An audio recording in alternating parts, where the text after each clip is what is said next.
Hello, thanks for stopping by Trauma and True Crime. If you're new here, thank you for joining me. If you're not new and you've been following me for a bit, you know that I've been following the Gabby Petito disappearance case pretty closely. And I've done a video, and I also have joined Natasha Cooper's True Crime live stream the last couple of days where we are doing live coverage. There's a little bit of a break in the action right now, so I wanted to show you some of the interesting things I found on Brian Laudrie's Pinterest.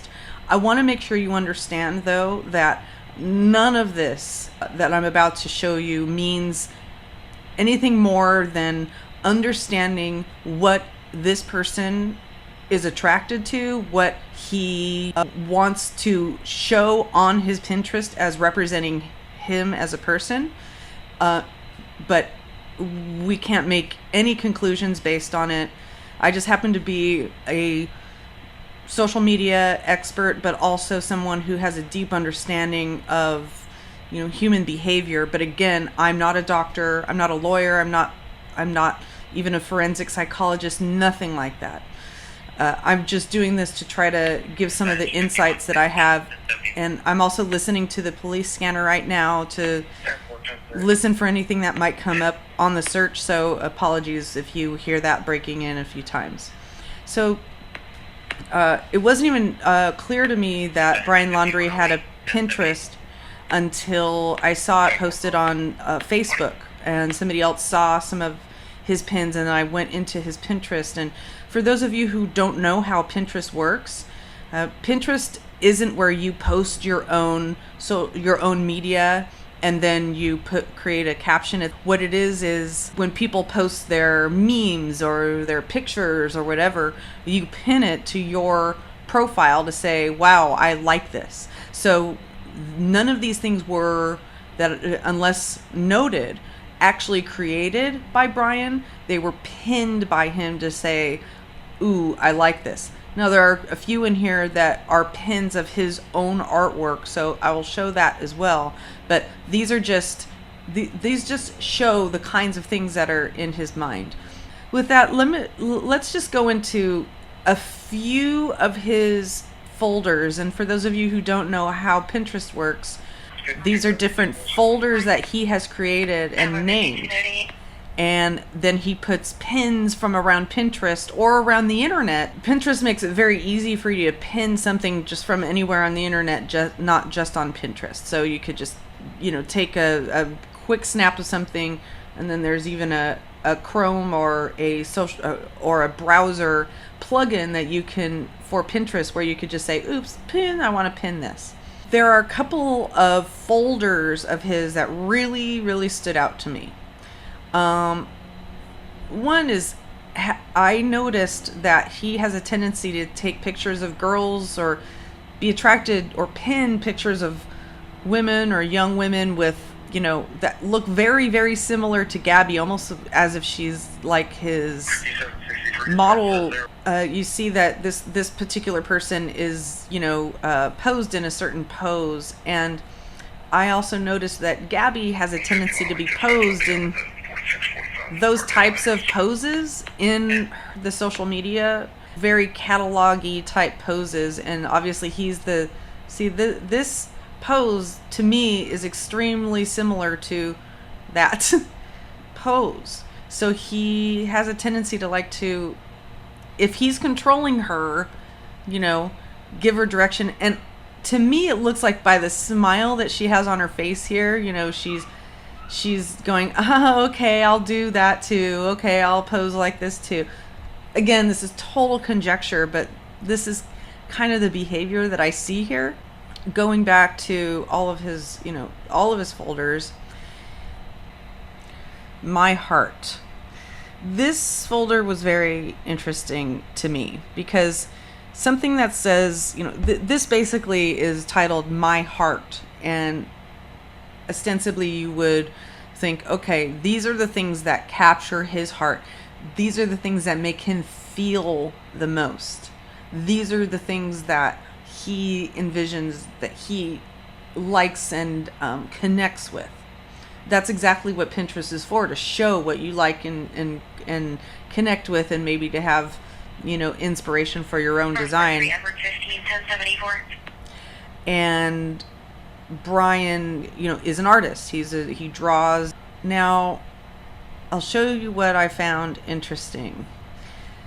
This is where we begin to see that this person is someone who sees other people as not as smart as him. And I'm showing this because it's a general theme in his behavior and the way he talks to other people, even the police, about not using bottled water. This pin really stuck out to me.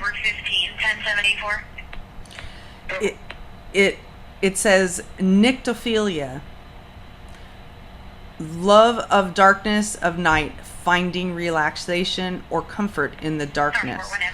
And that could be read as the darkness of night, or it could be read as darkness in mind, and that you're finding comfort in the darkness of your mind, and that you seek out dark things to be comforted in. And with the kind of fiction that he not only read but drew, you can kind of see that he likes to play in that kind of in that dark area. So for instance, here's a pin that is a depiction of modern art with classic art, and they've taken Pulp Fiction and a gory scene from Pulp Fiction and like melded it in with classic art. And this is what attracts him. Here's another one from Pulp Fiction, which was a very kind of dark themed movie.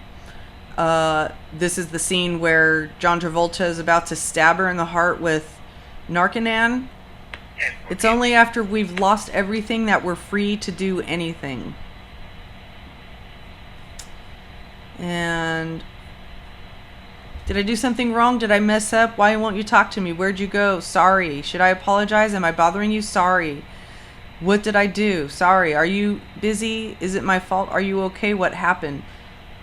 Are these things that are in him, or that he, sees on other people? He appears to be a very sad person. There's a lot of posts about, ending kind of nihilistic and, sad, and showing that he not only doesn't feel happy, but he doesn't feel happy with himself. Even if you feel like you're all alone, don't throw yourself away. So this is somebody talking himself out of self-harm. Now, maybe not for him, but for anybody. But this is what he's attracted to. Here's this, through my indifference for people, because they're all idiots, right?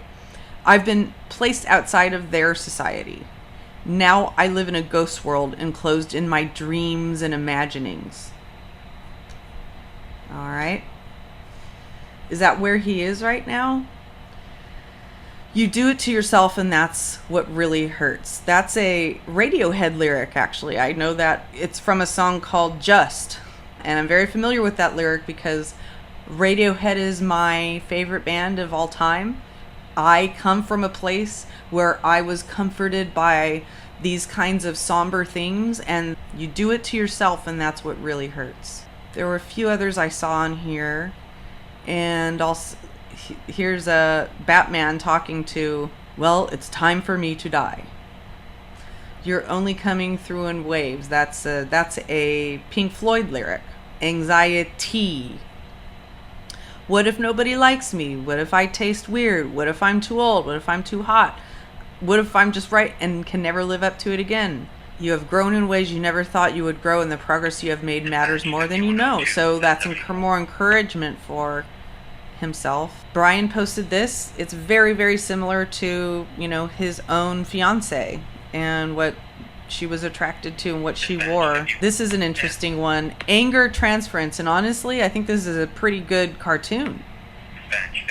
You see the boss berating the employee berating his wife.